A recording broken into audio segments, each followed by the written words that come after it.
ইমাম সাহেব দাঁড়ান।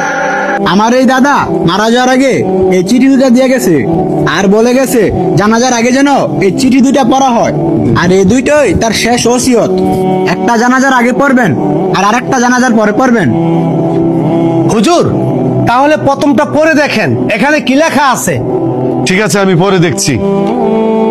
আমার জানাজায় যে সন্তান উপস্থিত থাকবে সেই সন্তান আমার সম্পত্তি থেকে বঞ্চিত হবে। কিরে, এ আবার কেমন ওসিয়ত? শোনেন ভাই, আমি এই জানাজার নামাজ পড়ছি না, কারণ আমার ধন সম্পদের প্রয়োজন। আপনারা নামাজ পড়েন।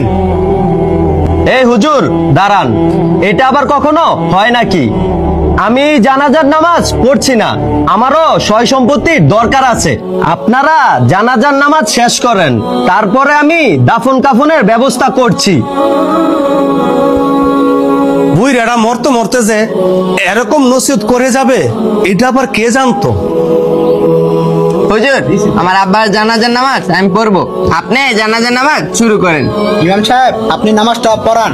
ঠিক আছে, আপনারা কাতার সোজা করেন। আল্লাহু আকবার।